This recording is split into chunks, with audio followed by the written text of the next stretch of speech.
Hot అంశాలపై debate news బెంచ్కి స్వాగతం. ఒకవైపున ఐపీఎస్లు వైపీఎస్లు అయ్యారంటూ వాళ్ళ సస్పెన్షన్ వేటు, మరొక వైపున చూస్తే కొత్త మద్యం పాలసీ, ఇంకొక వైపున విశాఖ స్టీల్ ప్లాంట్ వివాదం. ఈ అంశాలకు సంబంధించి అసలు ప్రజలు ఏం కోరుకుంటున్నారు, అదే సందర్భంలో ప్రభుత్వం చేసేటటువంటి చర్యలు కరెక్ట్గా ఉన్నాయా లేదా, ఈ అంశానికి సంబంధించి మనతో మాట్లాడేందుకున్నారు జై భీమ్ భారత్ పార్టీ అధ్యక్షులు, అలాగే సీనియర్ అనలిస్టు, సీనియర్ అడ్వకేటు జడ శ్రవణ్ కుమార్ గారు. నమస్తే అండి. ఈ ఐపీఎస్ల మీదన చర్యని మీరు ఎలా అర్థం చేసుకుంటారు? సాయి గారు, ఇది కొద్దిగా మనం లోతుగా వెళ్ళి విశ్లేషణ చేద్దాం. ఇప్పుడున్న అరెస్ట్ అయినటువంటి ఐపీఎస్ల వరకే మనం పరిమితం, సస్పెన్షన్ అది ఇప్పుడున్న ఐపీఎస్ల వరకే మనం పరిమితం అవ్వకుండా ఎవరైతే సస్పెండ్ అయ్యారో వీళ్ళ వరకు మనం కొంచెం ముందుకెళ్ళి చూద్దాం. ఓవరాల్గా ఇండియన్ పోలీస్ సర్వీస్ కానీ, ఇండియన్ అడ్మినిస్ట్రేటివ్ సర్వీస్ కానీ, ఇవి భారతదేశంలో ఉన్నటువంటి సర్వీసుల్లో అత్యున్నతమైనటువంటి సర్వీసులు. అంటే భారతదేశం గర్వించదగ్గ సర్వీసుల్లో ఇవి నెంబర్ 1 ప్లేస్లో ఉంటాయి. ఎవరైనా సరే చదువుకున్నటువంటి వ్యక్తి లక్ష్యం ఏంటి, ఏమవ్వాలనుకుంటున్నావు నువ్వు అంటే నెంబర్ 1 ఐఏఎస్ ఆఫీసర్ లేదా ఐపీఎస్ ఆఫీసర్ అని చెబుతారు. దాని తర్వాతే ఇంకా వేరే ఏ పోస్ట్ అయినా. ఇలాంటి అత్యున్నతమైనటువంటి సర్వీసులు ఉన్నటువంటి ఈ ప్రాముఖ్యత కలిగినటువంటి ఈ పోస్టుల్లో ఇలాంటి దిగ్భ్రాంతికరమైనటువంటి అంశాలు, ఏదైతే ఇప్పుడు ఎవరినో అరెస్ట్ చేశారని ఈ విధంగా వాళ్ళని సస్పెండ్ చేయటం అనేది, ఇది వ్యవస్థకి ఎంతవరకు మంచిది అనే దాని మీద ఇప్పుడు మనం విశ్లేషణ చేయాలి. సరే, సబ్సిక్వెంట్గా ఇది నిలబడదా ఏంది అనేది పక్కన పెట్టేద్దాం. నార్మల్గా దీని ఫౌండేషన్ ఎలా ఉంటుంది అంటే, ఇప్పుడు ఫర్ ఎగ్జాంపుల్ ఆంధ్రప్రదేశ్ రాష్ట్రంలో వారికి ఉన్నటువంటి జనాభా ప్రతిపాదికన ఐపీఎస్లు ఐఏఎస్లు అలాట్మెంట్ జరుగుతుంది. క్యాడర్ పోస్ట్ అంటారు. ఇప్పుడు for example UPSC every year exam పెట్టినప్పుడు ఏ స్టేట్లో ఎన్ని పోస్టులు, ఏ క్యాడర్ పోస్టులు ఖాళీ ఉన్నాయని నోటిఫై చేస్తారు. నోటిఫై చేసిన తర్వాత ఫర్ ఎగ్జాంపుల్ నేను తమిళనాడు నుంచి ఐఏఎస్ గానో లేకపోతే యూపీఎస్సీకి ఎగ్జామ్ రాశాను అనుకోండి, సివిల్స్ రాశాను అనుకోండి. ఫర్ ఎగ్జాంపుల్ నాకు ఒక 100 ర్యాంక్ వచ్చింది అనుకోండి. 100 ర్యాంకు ఐఏఎస్ ఆఫీసర్గా సెలెక్ట్ అయినా. నా తర్వాత 200 ర్యాంక్ వచ్చిన దానికి ఐపీఎస్ వస్తుంది, 300 ర్యాంక్ వచ్చిన దానికి ఐఆర్ఎస్ వస్తుంది. ఇట్లా 34 సర్వీసెస్ ఉన్నాయి ఓవరాల్గా. ఈ ఐపీఎస్ ఐఏఎస్ ఆఫీసర్గా నాకు 100 ర్యాంక్ వచ్చినప్పుడు నేను ఐఏఎస్గా సెలెక్ట్ అయితే ఐఏఎస్ ఆంధ్ర క్యాడర్ వస్తుందా, తమిళనాడు క్యాడర్ వస్తుందా, లేకపోతే కర్ణాటక క్యాడర్ వస్తుందా అని చూసుకోవాల్సి వస్తుంది. ఇలా ఆంధ్రప్రదేశ్ క్యాడరు ఎన్నిక కాబడినటువంటి ఆఫీసర్లు వీళ్ళందరూ కూడా, ఈ ఆంధ్రప్రదేశ్ క్యాడర్కి ఎన్నిక కాబడినటువంటి ఆఫీసర్సు ఏ రాష్ట్రానికి ఆ రాష్ట్రానికి ఎన్నిక కాబడినప్పుడు ఆ రాష్ట్రానికి వెళ్ళి వీళ్ళు పనిచేయాల్సి వస్తూ ఉంటుంది.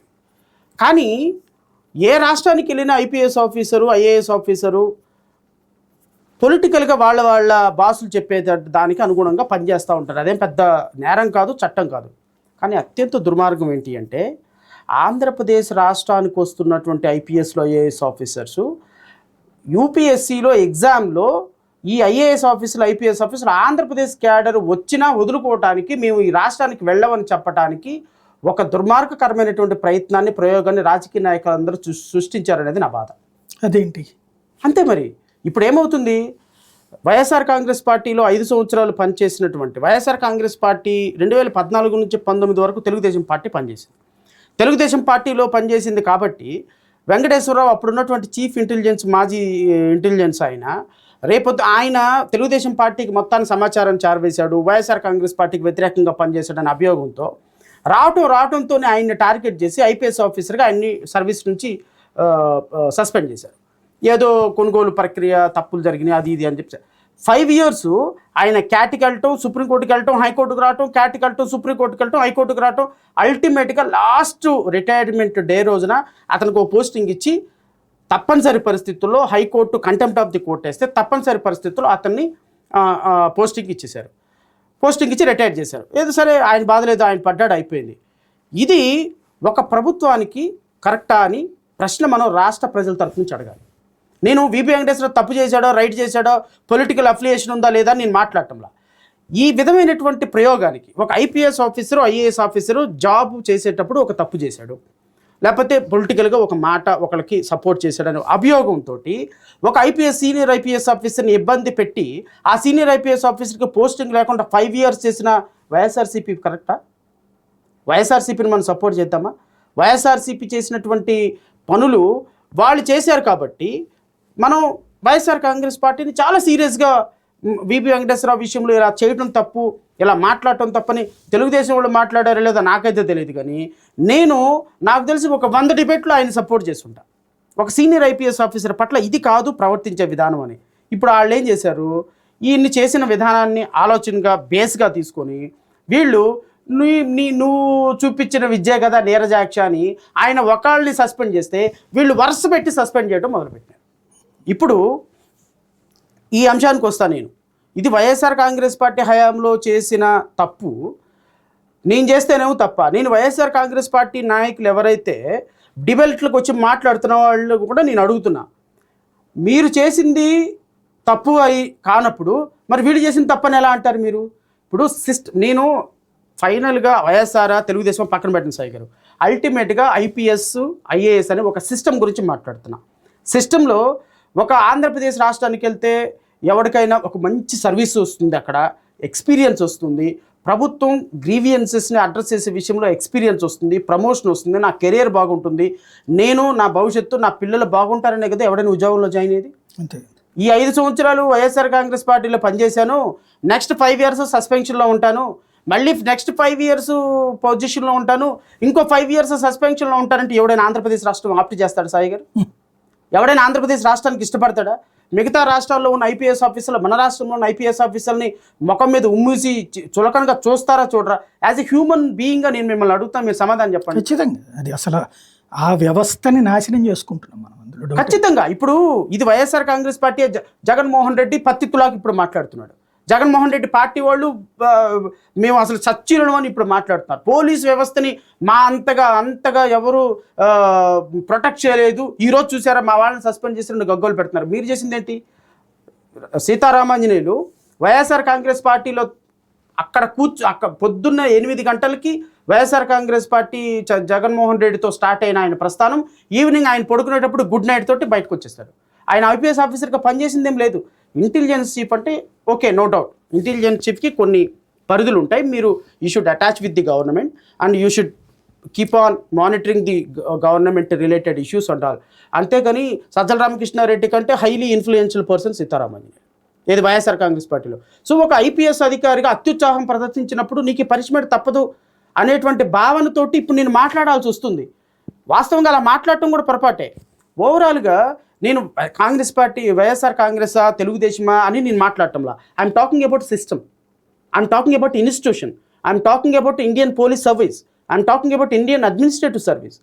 ఈ రోజున వాళ్ళు చూపించిన విధానాల్లో వాళ్ళు దరిద్రం పనులు చేశారు, వాళ్ళు ఐపీఎస్లను వాడుకున్నారు, వాళ్ళు ఐఏఎస్లను వాడుకున్నారని వీళ్ళు వాళ్ళ మీద బురద జల్లి వాళ్ళ మీద దుమ్మెత్తి రోజు డిబేట్లో కూర్చొని గంటలు మాట్లాడి మా కంఠశ్వాస అరిగిపోయేటట్టు మాట్లాడిన మాలాంటి వాళ్ళందరినీ మాట్లాడించి వీళ్ళు మళ్ళీ తిరిగి రివర్స్ గేమ్ అక్కడికే వెళ్ళారు. వీళ్ళు మళ్ళీ ఎక్కడికే వెళ్ళారు. వీళ్ళకి 164 సీట్లు ఎందుకు వచ్చినాయి? ప్రజల మంచి కోసం వచ్చినాయి, ప్రజలకు మంచి చేద్దామని వచ్చినాయి, సూపర్ 6 అమలు కోసం వచ్చినాయి.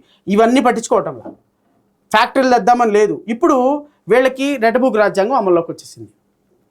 నువ్వు రెడ్ బుక్, ఆయనేమో ఒక రాజ్యాంగం రాజారెడ్డి రాజ్యాంగం ఆయన అమలుపరిచినాడు, మరి నువ్వే రాజ్యాంగం అమలుపరుస్తున్నావు? You're also implementing red book రాజ్యాంగమే కదా. సో నీకు 164 సీట్లు ప్రజలు ఇచ్చింది దీనికా అని అంటున్నాను నేను.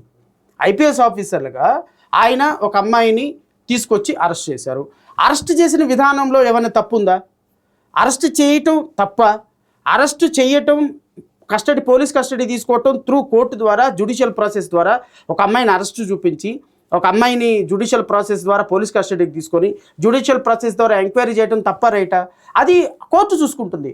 మీరు ఒకవేళ దాంట్లో ఏమైనా ఇర్రెగ్యులారిటీస్ ఉంటే court will direct you, court direction ఇస్తుంది. గతంలో జరిగినాయి కదా. ఇప్పుడు ఆ అమ్మాయి సార్ నన్ను అన్నెసరీగా కోర్టుకు తీసుకొచ్చారు, అన్నెసరీగా అరెస్ట్ చేశారు, అన్నెసరీగా నాకు 41A ఇవ్వాల్సిన సందర్భంలో లేకపోతే వేరే ఎవరైనా కేసు పెట్టిన దాంట్లో ఫాల్స్ కేసు అయితే ఆ అమ్మాయి క్వాష్ పిటిషన్కి వెళ్ళొచ్చు, లేకపోతే ఆ అమ్మాయిని అక్రమంగా అరెస్ట్ చేస్తే నా అరెస్ట్ అక్రమం అని మన హైకోర్టుకి వెళ్ళొచ్చు.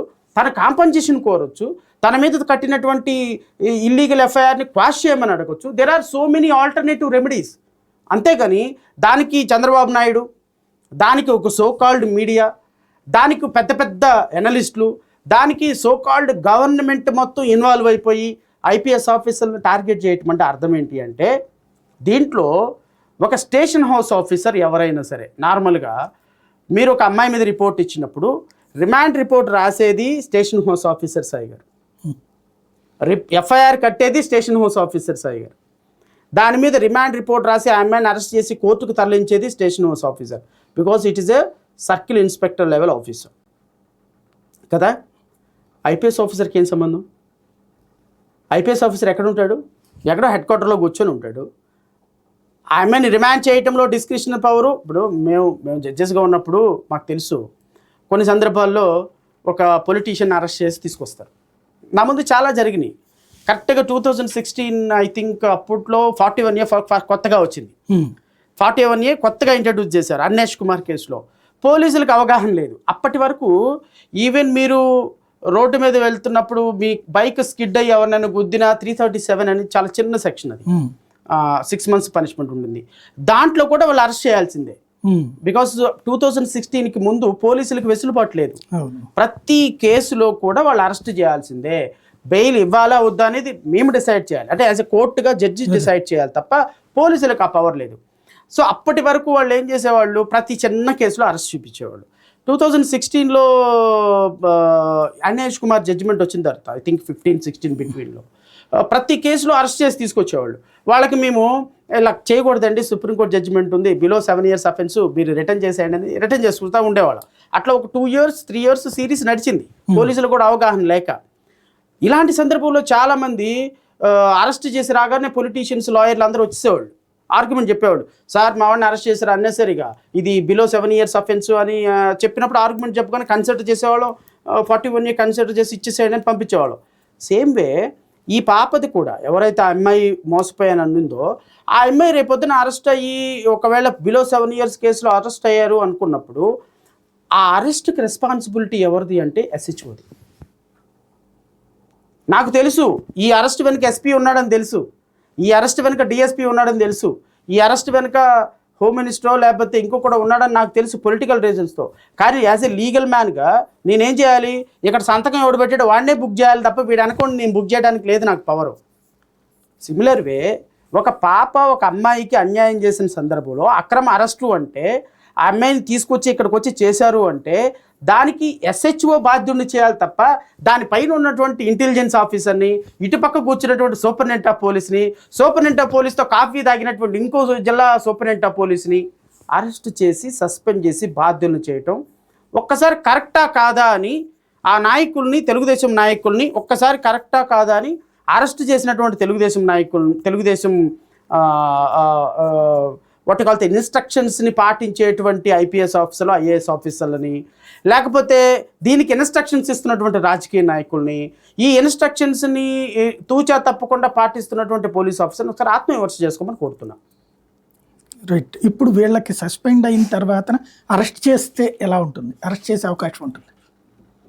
ఇందులో 2 కోణాలు ఏంటంటే, వాళ్ళు ఏం చెప్తారంటే ఇక్కడ కోర్టులో కంప్లైంట్ పెట్టాము, దాని మీద FIR కట్టి సెర్చ్ వారెంట్ ఇస్తే అక్కడికి వెళ్ళి అక్కడ కోర్టులో సబ్మిట్ చేసి తీసుకొచ్చి ఇక్కడ కోర్టు వచ్చాక రిమాండ్ ఇచ్చాం అనేటటువంటిది పోలీసు అధికారుల వాదన. అదే సందర్భంలో అంటే వాళ్ళు ఏం చెప్పట్లేదు, వాళ్ళ తరపున సాక్షి చెప్తుంది. ఇటు పక్కన వీళ్ళదేమో అసలు ఒక ఆడపిల్లనే అనవసరంగా ఒక ప్రత్యేక, అంటే వీళ్ళు చెప్పే పాయింట్ ఏంటంటే ఇవాళ FIR కడితే ముందు రోజునే ఫ్లైట్ టికెట్లు బుక్ చేసుకున్నారంటేనే మాలిఫైడ్ ఇంటెన్షన్స్ ఉన్నదన్నది వీళ్ళ వాదన. ఆ కారణంగానే సస్పెన్షన్ జరిగింది. మీకు ఒక మాట చెప్తా, నేను ప్రతిదానికి మిమ్మల్ని ఉదాహరణ తీసుకుంటే ప్రజలకు అర్థం కావటం కోసం. సార్ మీ ఇంట్లో మీరు ఒక 10 kgs బంగారం పోయిందని నాకు కంప్లైంట్ ఇచ్చారు సార్. కంప్లైంట్ ఇచ్చిన వెంటనే నేనేం చేస్తాను, ఫస్ట్ ప్రాథమిక విచారణ చేసుకుంటా. ఏమని, సాయి తేగర్ అసలు 10 kgs బంగారం ఉందా లేదా, ఎక్కడికి ఉన్నాడు ఈయన పోయింది నిజమా కాదా. నువ్వు రాగానే ఫస్ట్ చట్టం ఏం చెప్తుంది, చట్టం 2 విషయాలు చెప్తుంది. లలిత కుమారి వర్సెస్ యూనియన్ ఆఫ్ ఇండియా కేసులో మీరు ఒక కాగనిజబుల్ రిపోర్ట్ ఇవ్వగానే FIR కట్టండి, ఇన్వెస్టిగేషన్ చేయండి అంటుంది. సిమిలర్గా ఇంకో కేసు ఏం చెప్తుంది, అదే జడ్జిమెంట్లో ఏం చెప్తుంది, 5 జడ్జిల ధర్మాసనం, ఒక ఎఫ్ఐఆర్ ఇచ్చినప్పుడు first of all police officer ప్రాథమికమైనటువంటి విచారణ చేయాలి. విచారణ చేసి హై ఇన్ఫ్లుయెన్షియల్ పీపుల్ కేసెస్లో, పొలిటికల్ రైవల్రీ ఉన్న కేసెస్లో, ఆడపిల్లలు సెన్సిటివిటీ ఇన్వాల్వ్ అయిన కేసెస్లో, డాక్టర్సు, లాయర్సు, ఇలా పెద్ద ఒక స్థాయి వ్యక్తులు ఉన్నటువంటి సందర్భాల్లో లా మిస్యూజ్ అయ్యే అవకాశం ఎక్కువ. ప్రతి ఒక్కళ్ళు ఫాల్స్ రిపోర్ట్ ఇచ్చే అవకాశం ఎక్కువ. కాబట్టి first of all the police officer has to conduct a preliminary investigation whether the offence is really committed or not. He has to conduct a preliminary investigation. So ఒక రిపోర్ట్ రాగానే probably వాళ్ళు ఇది కరెక్టా కాదా అని తెలుసుకోవడానికి ఆ అమ్మాయి దగ్గరికి వెళ్ళి విచారణ చేసుకుని వచ్చిన తర్వాత ఎఫ్ఐఆర్ కట్టే అవకాశం వాళ్ళకు ఉంది. There is every possibility. అంతేగాని నువ్వు ఇవ్వగానే ఒక లేడీ మీద ఇమీడియట్గా ఎఫ్ఐఆర్ కట్టేసేసి ఆ అమ్మాయిని ఈడ్చుకొచ్చే పరిస్థితి ఉండదు. Because she's an actress, maybe lady, so ముంబైలో ఉంటుంది, హై ప్రొఫైల్ పర్సన్. సో ఆ అమ్మాయి ఇన్వాల్వ్మెంట్ ఉందా లేదా అని వీళ్ళు ప్రాథమికమైన విచారణ చేసుకోవడానికి కొంత సమయం ఉంటుంది. సమయం తీసుకున్న తర్వాత మాత్రమే ఎఫ్ఐఆర్ కట్టాలి అని సుప్రీంకోర్టు చెప్తుంది, చట్టం చెప్తుంది. సో వాళ్ళు దానికి అనుగుణంగానే బహుశా రిపోర్ట్ తీసుకొని ఉండొచ్చు, ముంబై వెళ్ళి ఉండొచ్చు, మాట్లాడి ఉండొచ్చు, తర్వాత ప్రాథమికంగా అవగాహనకు వచ్చిన తర్వాత ఎఫ్ఐఆర్ కట్టించవచ్చు. ఇవన్నీ చెప్పడానికి నువ్వెవరు అంటున్నా నేను. ఎప్పుడు ఎఫ్ఐఆర్ కట్టారు, ఎప్పుడు ఆ అమ్మాయిని తీసుకొచ్చారు, ఆ అమ్మాయి తప్పు చేసిందా, రైట్ చేసిందా? ఇప్పుడు ఆ అమ్మాయి నిందితురాలు కదా, ఒక కేసులో నిందితురాలు కదా, ఎఫ్ఐఆర్ ఉంది కదా, ఆ అమ్మాయి మీద కొట్టేలేదు కదా ఎఫ్ఐఆర్.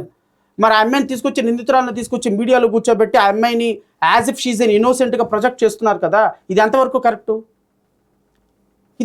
ఇప్పుడు మనమే కదా మాట్లాడింది. జగన్మోహన్ రెడ్డి మీద 30 ఛార్జ్ షీట్లు ఉన్నాయి, దొంగ, క్రిమినల్ అని చెప్పి మనమే కదా మాట్లాడాం, మనమే కదా మాట్లాడుతున్నాం. మరి ఎఫ్ఐఆర్లు ఉండి ఛార్జ్ షీట్లు ఉన్నటువంటి వ్యక్తి క్రిమినల్ అయినప్పుడు మరి ఎఫ్ఐఆర్ కట్టి ఆ అమ్మాయిని ప్రాథమికంగా ఒక దోషిగా నిర్ధారించిన కేసు కట్టిన తర్వాత ఆ అమ్మాయి చెప్పే వాంగ్మూలానికి ఎంతవరకు క్రెడిబిలిటీ ఉంటుంది? నాకు తెలిసి ఇప్పుడు ఆంధ్రప్రదేశ్ రాష్ట్రంలో చాలామంది మీద, మహిళల మీద కేసులు పెట్టారు. వాళ్ళందరూ కూడా దొంగగా కేసులు పెట్టారండి మమ్మల్ని, అసలు మేమేం తప్పు చేయలేదని మీడియాకు వస్తారు. విల్ యూ ఎలో? తీసుకొచ్చి కూర్చోబెట్టండి, మీడియాలో కూర్చోబెట్టి ఆ అమ్మాయి ఎవరెవరు కేసులు కట్టారో మీరే విచారణ చేసేయండి. మీరే ఆ అమ్మాయి కరెక్ట్ వెర్షన్ అని చెప్పండి. మీరే ఆ అమ్మాయిని ఎక్విటాలు ఇచ్చేసేసి జడ్జి గారు లాగా జడ్జిమెంట్ రాసేసి ఈ అమ్మాయి మీద కేసు పెట్టిన వాళ్ళందరినీ తీసుకెళ్ళి లోపలేయండి, ఈ అమ్మాయి మీద కేసు పెట్టిన వాళ్ళందరినీ తీసుకెళ్ళి సస్పెండ్ చేయండి, ఈ అమ్మాయి మీద ఎవరెవరైతే విచారణకి వెళ్ళాలో వాళ్ళందరినీ మీ మీడియాలో దోషులుగా, దుర్మార్గులుగా, రేపిస్టులుగా చిత్రీకరించేసేయండి. మీరే జడ్జిలు కదా, మీరే న్యాయస్థానాలు కదా, మీ స్టూడియోలో న్యాయస్థానాలు కదా. నేను కొన్ని వందల సందర్భంలో మాట్లాడాను. నేను మాట్లాడిన సందర్భంలో నేను ఒకటే అన్నా, చట్టం తన పని తాను చేసుకుని వెళ్తుంది, మీరెవరు నేనెవరు. నేను అవినాష్ రెడ్డి కేసులో కానీ ఇంకొక కేసులో కానీ సిబిఐ పోలీసులు అరెస్ట్ చేయకపోతే, బాబు చట్టం ప్రకారం నువ్వు అరెస్ట్ చేయాలి, నువ్వు అరెస్ట్ చేయలేదు. నువ్వు చట్టం ప్రకారం ఆ వ్యక్తిని వదలటానికి లేదు. తల్లి హాస్పిటల్లో ఉన్న ఇంకొక హాస్పిటల్లో నువ్వు అరెస్ట్ చేయాలి, నువ్వు అరెస్ట్ చేయలేదు. అరెస్ట్ చేయమని నేను డిమాండ్ చేసిన. నేను అవినాష్ రెడ్డి దొంగో, మర్డరిస్టో, రేపిస్టో నేను చెప్పలా, నేను ఎప్పుడు చెప్పలా. ఒక బాధితుల తరపున, అంటే ఎఫ్ఐఆర్ ఎవరి మీద కడతారో అతను దోషి, చట్టం బయటపడేంత వరకు అతను దోషే. నువ్వు అప్పటి వరకు ఈమె ఇన్నోసెంటు అని నువ్వు సర్టిఫికెట్ ఇవ్వడానికి రాష్ట్ర ప్రభుత్వానికి పరిధి లేదు.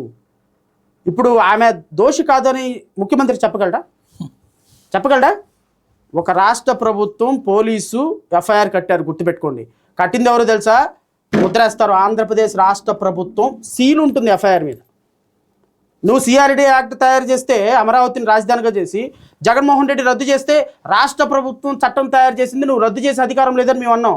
రాష్ట్ర ప్రభుత్వం ఎఫ్ఐఆర్ కడితే ఆ రాష్ట్ర ప్రభుత్వం కట్టిన ఎఫ్ఐఆర్ని తప్పు అనే అధికారం చంద్రబాబు నాయుడికి, నారా లోకేష్కి ఎవరికి లేదు.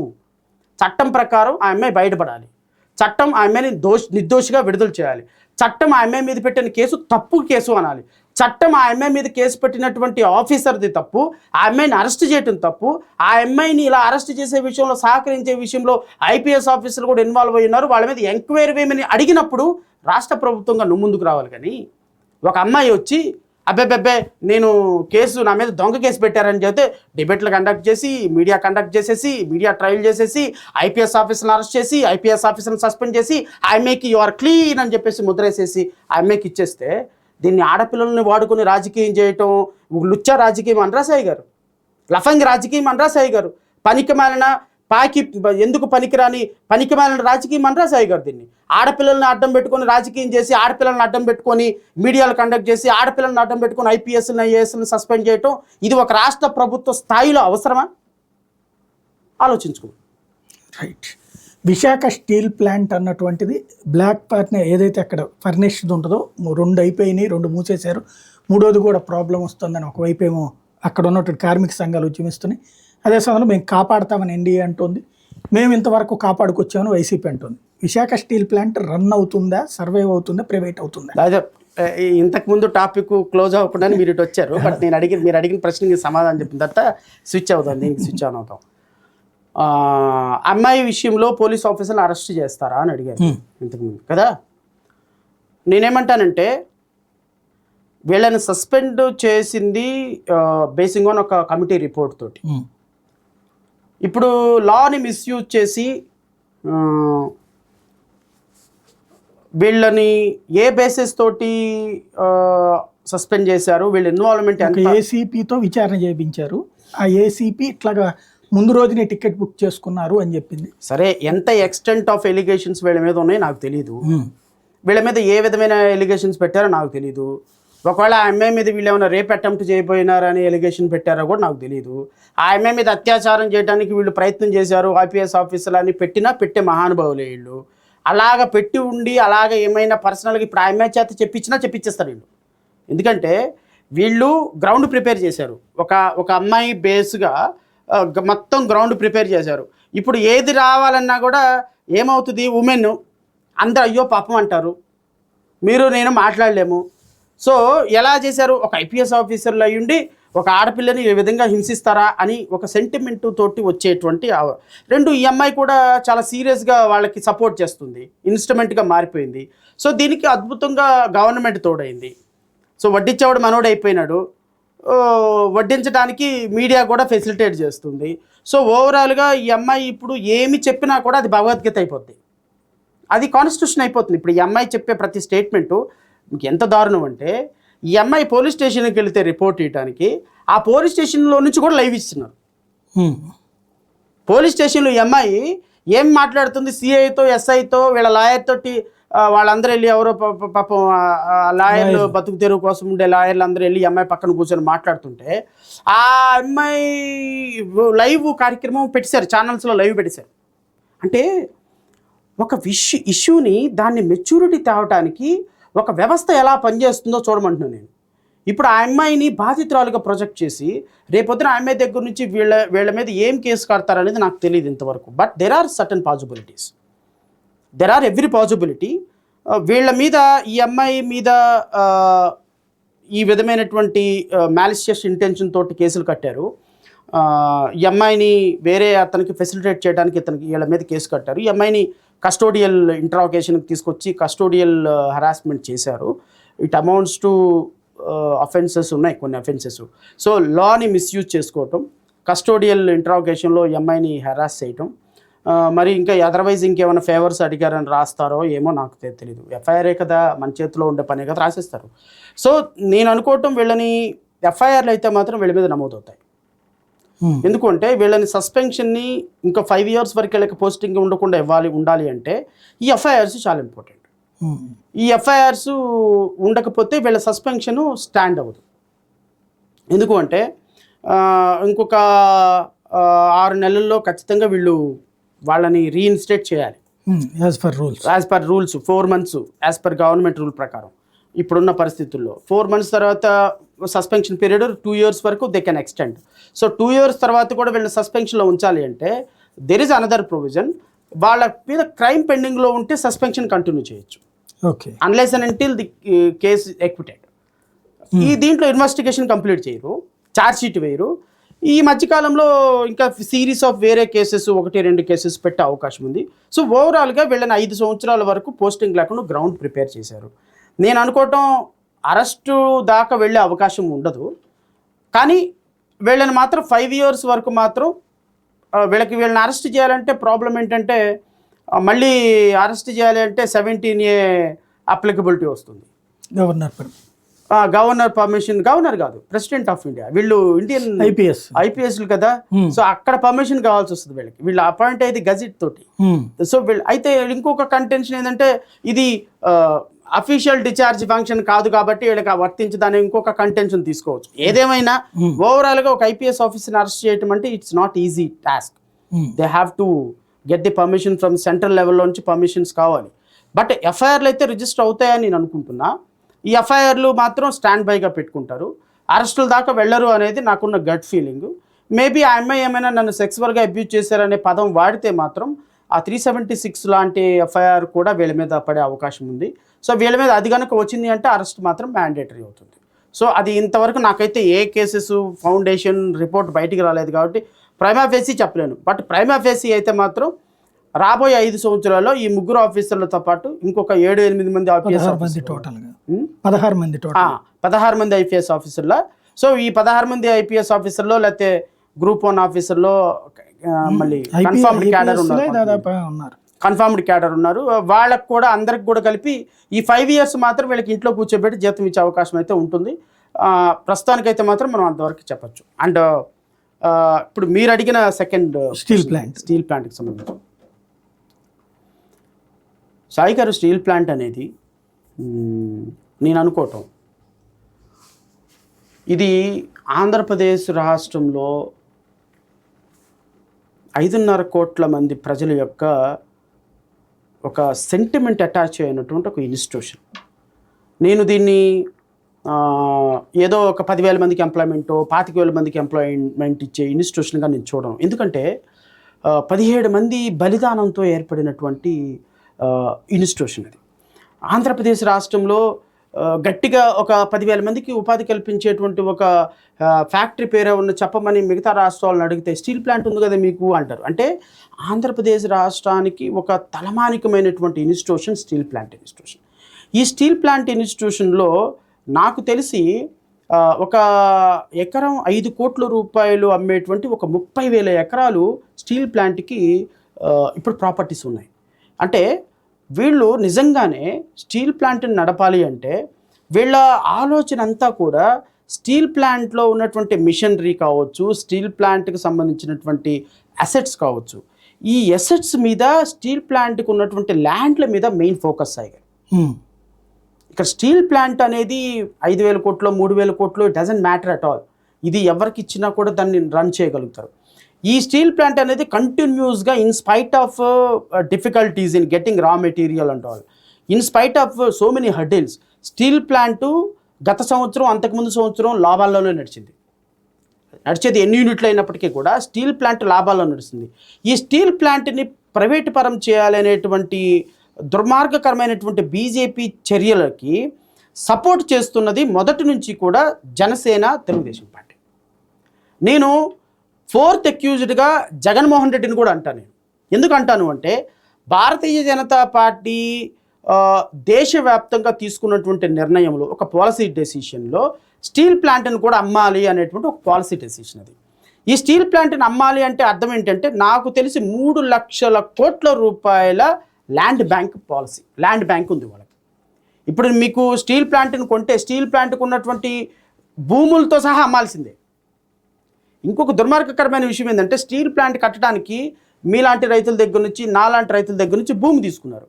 భూమి తీసుకున్న వాళ్ళకి ఇంకా పూర్తిగా నష్టపరిహారం రాలేదు, భూమి తీసుకున్న వాళ్ళకి ఇంకా కంపన్సేటరీ జాబ్స్ రాలేదు. ఈ జాబులు ఇంకా రాకుండానే ఇప్పుడే స్టీల్ ప్లాంట్లు అమ్మేయటం చేసేస్తున్నారు. కట్టింది ఎప్పుడైనా వాళ్ళ వారసులు కూడా ఇంతవరకు దానికి సంబంధించినటువంటి కాంపన్సేషన్ రాలా. ఇప్పుడు ఈ స్టీల్ ప్లాంట్ని అమ్మేటువంటి ప్రయత్నాన్ని కూటమి ప్రభుత్వం అడ్డుకోవాలో లేకపోతే కూటమి ప్రభుత్వం దీన్ని ఆపాలో అని నేను డిమాండ్ చేయను. ఎందుకు చేయను అంటే అసలు అమ్ముతున్నదే తెలుగుదేశం, జనసేన, భారతీయ జనతా పార్టీ. బికాస్ వాళ్ళ ముగ్గురు ఒకటేగా. ఇప్పుడు రేపొద్దున స్టీల్ ప్లాంట్ని కనుక అమ్మటం, నాకు తెలిసి నాకున్న ఇన్ఫర్మేషను గత సంవత్సరంలో స్టీల్ ప్లాంట్ని సీరియస్గా అమ్మాలి అనేటువంటి ఒక ప్రయత్నం జరిగినప్పుడు చాలా రివోల్ట్ వచ్చింది.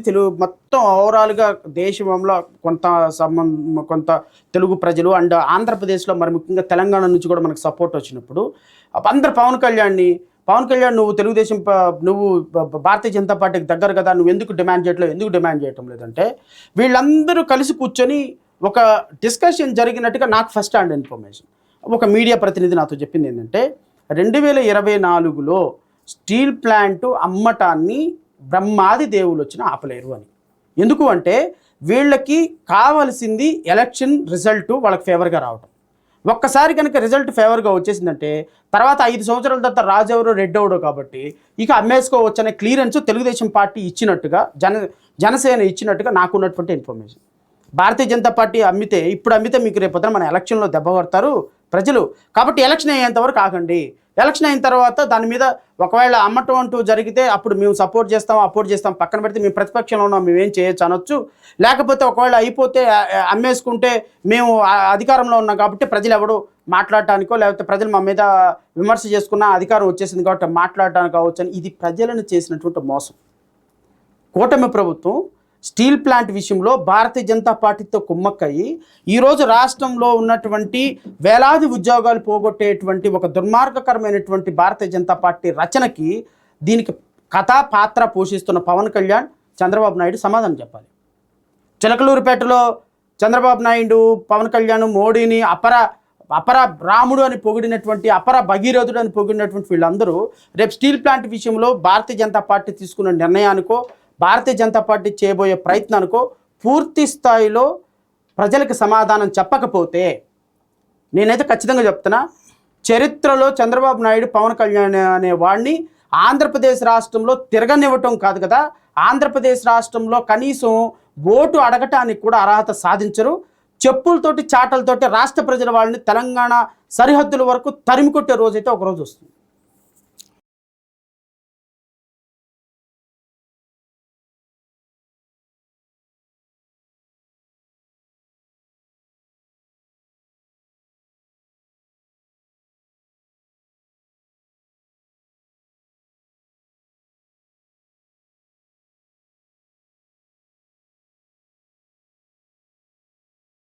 మీ ఛానల్ చూస్తున్నటువంటి ప్రజలకి నా ఉద్దేశం ఒక కరెక్ట్, ప్రాపరు, రియలిస్టిక్ ఇన్ఫర్మేషన్ ఇవ్వటం.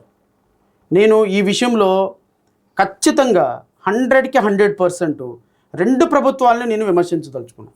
ఎందుకు అంటే నాకేం వాళ్ళేమి తక్కువ కాదు, వీళ్ళేమి ఎక్కువ కాదు. అసలు కొత్తగా మనకి 2014 చట్టంకు అనుగుణంగా 17 ఇంజనీరింగ్ కాలేజీలు వచ్చినాయి సాయి గారు. మనకి 17 ఇంజనీరింగ్ కాలేజీల్లో ఈ కొత్త కాలేజీల్లో వచ్చినటువంటి ఇంజనీరింగ్ కాలేజీల మీద ఫస్ట్ హైకోర్టులో కేసు వేసింది నేనే. ఇప్పటికీ కూడా medical you are talking about medical college. ఈ మెడికల్ కాలేజీలకు 17 మెడికల్ కాలేజీలు, ఐఎమ్ సారీ ఇంజనీరింగ్ అన్న మెడికల్ కాలేజీలో ఫస్ట్ హైకోర్టులో కేసు వేసింది నేనే. ఈ హైకోర్టులో కేసు వేసింది నిన్న లాస్ట్ వీక్ కూడా ఈ కేసు వచ్చింది. National medical council NMC counter file చేయలేదు. యాజ్ అ లాస్ట్ ఛాన్స్ అని నాకు తెలిసి రేపు బుధవారానికి గురువారానికి వేశారు, అది వస్తుంది. నేను మళ్ళీ దాని మీద అప్డేట్ ఇస్తాను మీకు. ఇది వైఎస్ఆర్ పార్టీ ఇప్పుడు నిన్న ఎవరో జూపుడు ప్రభాకర్ ఐ థింక్ ఎవరో మాట్లాడాడు. వైఎస్ఆర్సీపీ నాయకులు ఈ మెడికల్ కాలేజీల మీద కనీసం పేరు ఎత్తటానికి కూడా అర్హత లేదు సార్. పేరు ఎత్తటానికి కూడా, అరే కూటమి ప్రభుత్వం ఎందుకు ఇవ్వటం లేదు అనే పేరు ఎత్తటానికి కూడా వైఎస్ఆర్ కాంగ్రెస్ పార్టీకి అర్హత లేదు. ఎందుకంటే ఈ 17 మెడికల్ కాలేజీల్లో పూర్తిగా 17 మెడికల్ కాలేజీలని పూర్తిగా సీట్లన్నీ అమ్ముకు దబ్బే జీవో ఇచ్చింది ఈ దుర్మార్గులే. ABC అనే 3 కేటగిరీలను చేసేసి రిజర్వేషన్లో సీట్లు మొత్తం తీసేసి B category self finance course, C category పెట్టేసేసి మొత్తం రిజర్వేషన్లో, అంటే ఇప్పుడు నేను అంటున్నా ఇది SC SCలకే కాదు, SCలకి, STలకి, BCలకి, ఓసీల్లో ఎకనామికల్లీ ఓసీలకి ఏవైతే 10% రిజర్వేషన్స్ ఇచ్చారో అవి వాళ్ళకు కూడా ఇబ్బంది.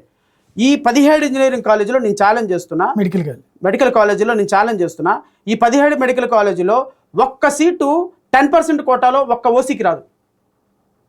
అసలు ఈ 2019లో మనకి 2021లో 22లోనే మనకి ఓబీసీలకి 10% రిజర్వేషన్ ఇచ్చినప్పుడు దాన్ని ఇంప్లిమెంట్ చేస్తామని జీవో 66 ఈ రాష్ట్ర ప్రభుత్వం ఇంప్లిమెంట్ చేసింది. 2023లో కొత్త మెడికల్ కాలేజీలు వస్తే దానికి 10% రిజర్వేషన్ లేదని reservation will not applicable to 10% reservations అని జీవోలో రాసుకున్నారు. ఇప్పుడు 10% ఉన్న ఓసీలకు కూడా ఇబ్బందేగా. ఎస్సీలకు రావాల్సిన రిజర్వేషన్ 15% నుంచి 3% కట్ చేశారు వీటిలోనా. వీటిలో బీసీలకు రావాల్సిన 27% రిజర్వేషన్ తీసుకొచ్చి 29% రిజర్వేషన్ తీసుకొచ్చి 13% చేశారు. అంటే ఎస్సీలకి 3% రిజర్వేషన్, బీసీలకి 13% రిజర్వేషన్, ఓసీలకి నో రిజర్వేషన్.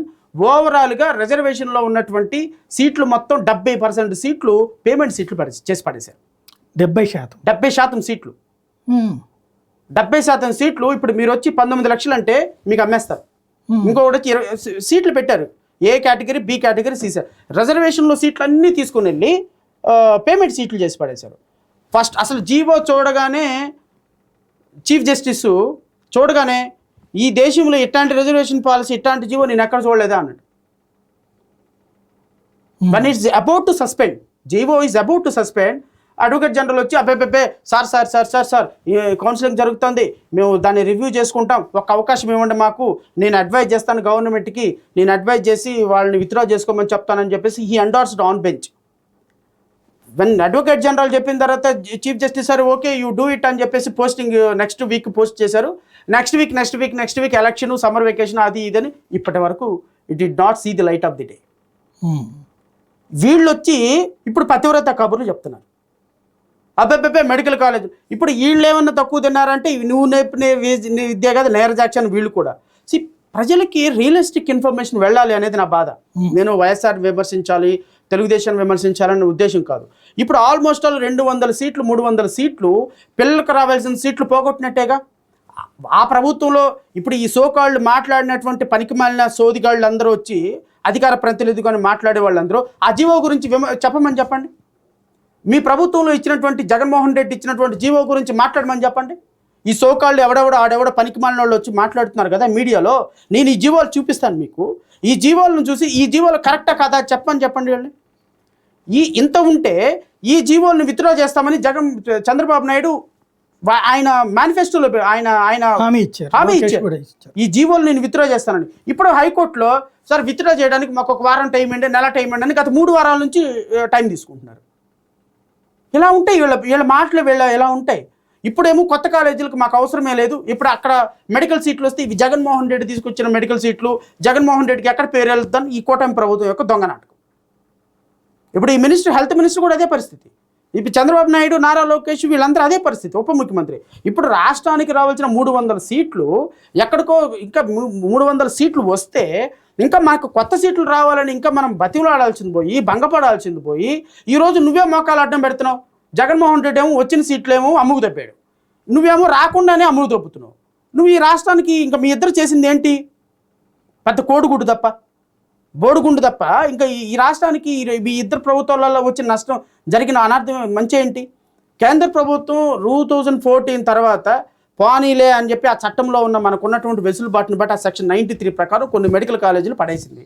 దాన్ని కూడా యూటిలైజ్ చేసుకోవటం మీకు చేత కాకపోతే, ఈ రాష్ట్రంలో 300-400 మంది డాక్టర్లు తయారు చేసే అవకాశం వచ్చినప్పుడు దాన్ని యూటిలైజ్ చేసుకోకపోతే, ఆయనేమో ఒక పని చేస్తే నువ్వేమో ఆయనకంటే 10 రెట్లు ఎక్కువగా నువ్వు అన్యాయం చేస్తున్నావు పిల్లలకి. ఏమండి మెడికల్ కాలేజీలు ఎంతసేపు చెప్పండి? మీరు అనుకుంటే ఒక హార్డ్లీ 1 month లోపు మొత్తం కంప్లీట్ చేసేయచ్చు, లేదా ముందు సీట్లు తెచ్చుకున్న తర్వాత కన్స్ట్రక్షన్ కంప్లీట్ చేయొచ్చు. ఇప్పుడు నువ్వు ఎందుకు వద్దంటున్నావు సీట్లు? అసలు ఎందుకు మెడికల్ కాలేజీలో సీట్లు నువ్వు యాక్సెప్ట్ చేయటం లేదు? వీళ్ళ అలసత్వం వల్లే కదా. వీళ్ళ అలసత్వంలో 400 మంది డాక్టర్లు పోయే అవకాశం ఆంధ్రప్రదేశ్ రాష్ట్రం. సో ఇలాంటి విజన్ లేని నాయకుల్ని ఎన్నుకున్న ఆంధ్రప్రదేశ్ ప్రజలకి జోహార్లు. నేను చెప్తున్నా, 5.5 కోట్ల మంది ప్రజలకి ఓట్లు వేసిన వాళ్ళు 4 కోట్ల మంది, 10 లక్షల మంది ఎంతమంది ఉన్నారు నాకు తెలిసి 80% ఎంత ఓట్లు పడినాయి. ఇంచుమించుగా 3,80,00,000 మంది దాకా ఓట్లు వేసి ఉంటారు. ఈ 3,80,00,000 మందికి పొర్లు దండాలు పెట్టాలి. ఎందుకు?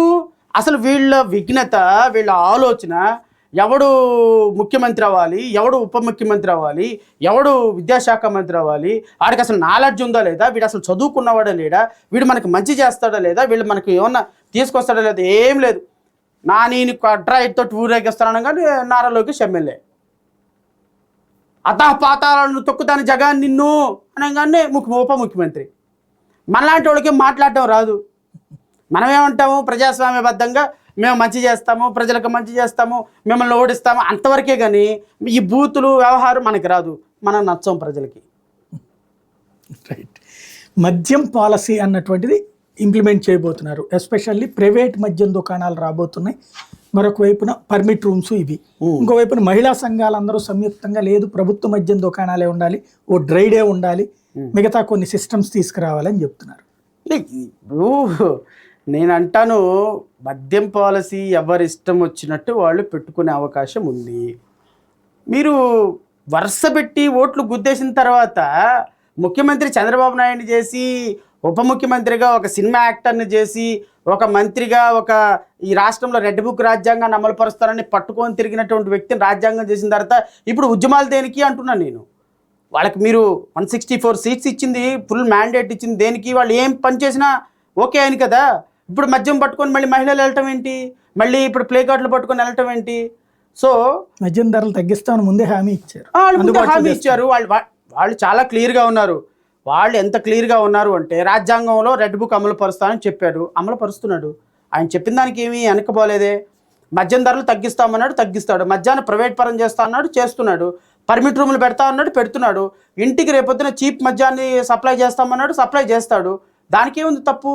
ఇప్పుడు మీ హస్బెండ్ 300-400 రూపాయలు పెట్టి ఒక క్వార్టర్ బాటిలో హాఫ్ బాటిలో కొనుక్కొని తాగేవాడు ఇప్పుడు 50 రూపాయలకే తాగుతాడు.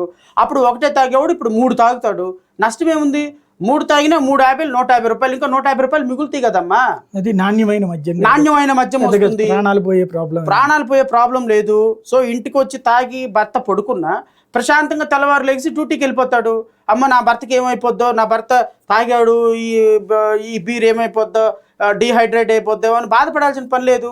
చక్కగా నాణ్యమైన మద్యం ఇంటికి సప్లై చేస్తాడు చంద్రబాబు నాయుడు. నాణ్యమైన మద్యం అతి తక్కువ ధరకు ఇస్తా అన్నాడు. అతి తక్కువ ధరకు ఇక్కడికి వెళ్ళి తాగటం ఎందుకు, పర్మిట్ రూములు కూడా పెడతానంటున్నాడు. రేపొద్దున డోర్ డెలివరీ కూడా మద్యం చేస్తాడు, అతి తక్కువ ధరకు చేస్తాడు. ఇంకా మంచిదే కదా అంటున్నా నేను. దీంట్లో తప్పే ఉంది? మీరు నన్ను అడిగిన ప్రశ్న నాకు అర్థం కాల. దీంట్లో నన్ను ఏమన్నా ఇది తప్పు అంటారా, రైట్ అంటారా అని అడుగుతున్నారా? లేకపోతే దీంట్లో ఇది రైటా రాంగా ఉంది సాయి గారు? ఇప్పుడు ఆయన వచ్చి అబ్బాయి కుదరదు, బ్రాండ్లన్నీ ఎత్తేస్తున్నాను, నా ఇష్టం వచ్చిన బ్రాండ్లు పెట్టుకుంటా అన్నాడు. ఆయన ఇష్టం వచ్చిన బ్రాండ్లు పెట్టుకున్నాడు. డిస్టిలరీలన్నీ వాళ్ళ సొంత వాళ్ళకి ఇచ్చుకున్నాడు. డబ్బులు పెట్టి మద్యం కొనే పరిస్థితి లేదు, ఏటీఎంలు గీటీఎం ఏమి లేవు, ఓన్లీ డబ్బులే అన్నాడు. తర్వాత మళ్ళీ మార్చుకున్నాడు. తర్వాత ఆయన ఇష్టం వచ్చింది ఆయన పాలసీ చేశాడు. 11 సీట్లు ఇచ్చేసి చక్కగా హారతి పళ్ళం ఇచ్చేసేసి తాంబూలం ఇచ్చేసి ఇంట్లో కూర్చోబెట్టారు. రేపొద్దున చంద్రబాబు నాయుడుకు ఇప్పుడు కూడా చంద్రబాబు నాయుడు 50 రూపాయలకే క్వార్టరు, 100 రూపాయలకే ఫుల్ బాటిల్, పర్మిట్ రూములో చీకులు, పక్కన ఉన్నవి చెకోడీలు, ఇటు పక్కమో పచ్చళ్ళు, అది కూడా రేపొద్దున పెడతాడు. అన్ని ఖచ్చితంగా ఉంటాయి. అవి కూడా స్పాన్సర్ చేస్తారు. రేపొద్దున వాటి మీద కూడా పాట పెట్టి దాని డబ్బులు కూడా తీసుకుంటాడు. దాని డబ్బులు కూడా తీసుకుని చక్కగా నాణ్యమైన మద్యం ఇస్తాడు. నీ భర్త ఇంటికి వస్తాడు, 100 రూపాయలు 200 రూపాయలు మిగిలిన డబ్బులు నీకు ఇస్తాడు. చక్కగా మీరు రేపొద్దున చంద్రన్న నువ్వు ఓటేసినందుకు 2024 తర్వాత 2029కి అప్పుడు మీరు ఏం డెసిషన్ తీసుకుంటారో, 11 ఇస్తారో 0 ఇస్తారో చూడతారు గవర్నమెంట్. మద్యం విధానాన్ని వరకు నేనేమీ మాట్లాడను. అది ఎవడో ఎలా పెట్టుకుంటాడో వాడిష్టం. మద్యాన్ని తీసేయమని నేను అనను, మద్యాన్ని ఉంచమని నేను అనను. మద్యాన్ని ఏ విధంగా ఆదాయ మార్గంగా చూసుకొని చేస్తున్న రాష్ట్ర ప్రభుత్వాలకి ప్రజలు నుంచొని ఒక లైన్లో నుంచొని 164 సీట్లు ఇచ్చి కొట్టేసిన తర్వాత, 164 సీట్లు ఇచ్చి ముద్ర గుద్దేసిన తర్వాత ఇక నేను విశ్లేషణ చేసో మీరు విశ్లేషణ చేసో అనవసరం అనేది నా ఉద్దేశం. మహిళలు వాళ్ళ ఫ్యామిలీలు సంతోషంగా ఉండాలనేది కోరుకుంటున్నా. అన్నిటికంటే మరి ముఖ్యంగా చంద్రబాబు నాయుడు గారికి ఒక కృతజ్ఞత ఏంటంటే, గత ప్రభుత్వంలో లాగా చెత్త మద్యం ఇవ్వకుండా నాణ్యమైన మద్యం ఇస్తానని చెప్పాడు. ఆ నాణ్యతని చక్కగా దగ్గరుండి కొలిసి, ఎంత నాణ్యతగా ఉంది, ఏం నాణ్యతగా ఉందని కొలిసి ఆ నాణ్యం కలిగినటువంటి మద్యాన్ని ఆంధ్రప్రదేశ్ రాష్ట్రం ఇస్తున్నందుకు ఆయనకి నేను మనసా వాచా కర్మణ కృతజ్ఞతలు తెలియజేస్తున్నాను. రైట్, ఫైనల్గా ఒకటి చెప్పండి. జమిలీ ఎన్నికలు రాబోతున్నాయి, ఖచ్చితంగా బిల్లు తెస్తారంటున్నారు, సాధ్యమవుతుంది భారతదేశం? ఈ 2 విధానాలు ఉన్నాయి సాయి గారు. ఇది జమిలీ ఎన్నికలు అంటే అవి ఇంత పెద్ద ప్రజాస్వామ్య దేశంలో సాధ్యం కాదేమోనని నా పర్సనల్ ఒపీనియన్. ఎందుకంటే ఇప్పుడు ఒక్కొక్క రాష్ట్రానికి ఒక్కొక్క క్యాలిక్యులేషన్ ఉంటుంది. జమిలీ ఎన్నికలకి ఇప్పుడు అన్నిటికంటే ముఖ్యంగా రాష్ట్రాల సమ్మతి చాలా అవసరం. జమిలీ ఎన్నికలు కేంద్ర ప్రభుత్వం అనుకుంటే బిల్లు పెట్టేస్తానంటే కుదరదు.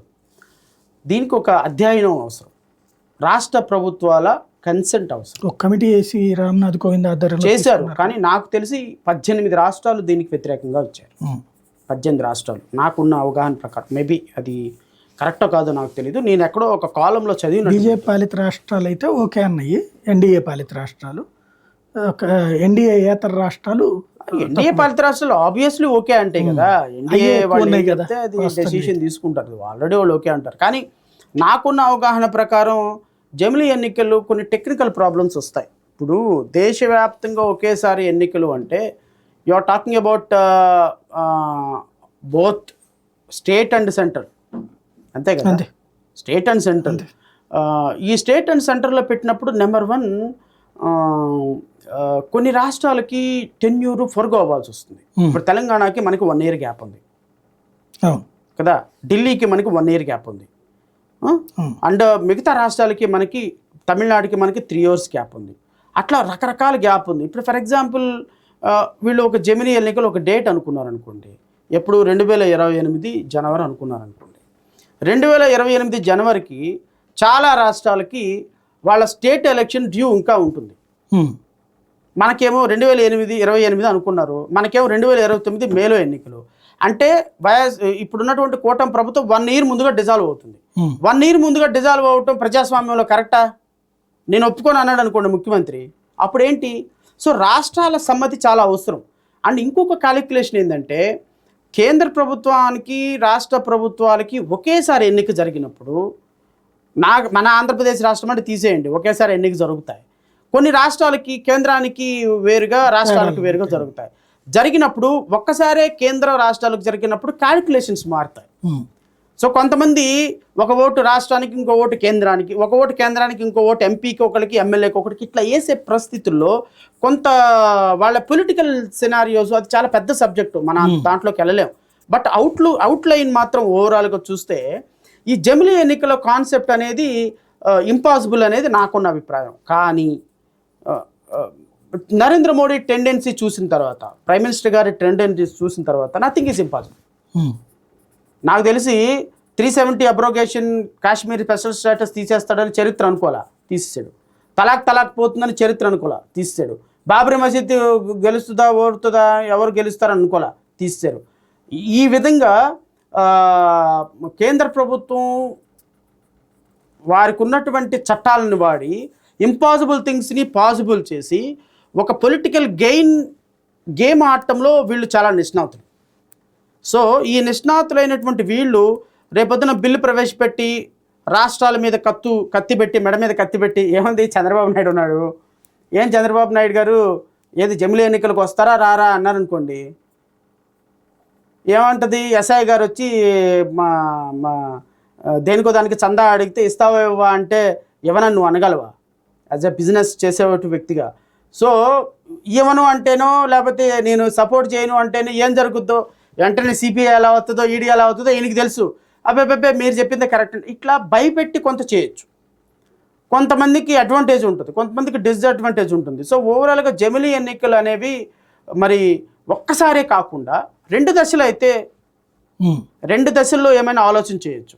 అంటే జమిలీ ఎన్నికలు ఒక 10 రాష్ట్రాలు, ముందు ఒక 15 రాష్ట్రాలు, ఒక 28-29 రాష్ట్రాల్లో ముందు ఒక 15 రాష్ట్రాలు, మిగతా 15 రాష్ట్రాలు, అట్లా ఏమైనా 2 దశల్లో పెట్టడం కూడా గుడ్ కాన్సెప్టే. 2 దశల్లో పెట్టడం కూడా గుడ్ కాన్సెప్టే. సో ఈ విధంగా మనం ఓవరాల్గా ఒకటేసారి దేశవ్యాప్తంగా జరగటం. ఇంకో third and very important aspect ఏంటి అంటే security is very important. Because మనకున్న పోలీస్ వ్యవస్థకి పవర్కి మేనేజ్ చేయటం వెరీ డిఫికల్ట్. ఇప్పుడు మనకి 7 దశల్లో ఎన్నికలు జరుగుతుంటే ఒక దశలో చేసినటువంటి పోలీస్ ఆఫీసర్లు 5-6 రోజుల తర్వాత ఇంకో దశకు వస్తారు. ఇక్కడ జరిగినటువంటి వాళ్ళు ఇంకో దశకి వెళ్తారు. సో ఇక్కడ ఓవరాల్గా ఒకే రోజు కంట్రీ మొత్తం 140 కోట్ల మంది ఒకే రోజు అనే వంటలు ఒకేసారి జరుగుతాయి. వాట్ ఎవర్ ఇట్ ఈస్, ఒక స్పాన్ లో జరిగిన ఇంత పోలీసులు ఫోర్స్ వాడి ఒక్కసారిగా ఇంత చేయటం అనేది practically there are certain difficulties. But I don't know మరి ఏం చేస్తారు ఏందనేది మనం will see. Thank you very much అండి. ఇది పరిస్థితి. ఓవరాల్గా అయితే ఐపీఎస్ల అరెస్టుల దగ్గర నుంచి మరి ఏదైనా జరగడానికి ఆంధ్రప్రదేశ్లో అవకాశం ఉంటుంది. ప్రజలు ఇచ్చినటువంటి తీర్పులు మద్యానికి సంబంధించినటువంటి విధానానికి కూడా క్లియరెన్స్ ఇచ్చినట్టే అన్నటువంటిదే ఇక్కడ ప్రధాన భావం.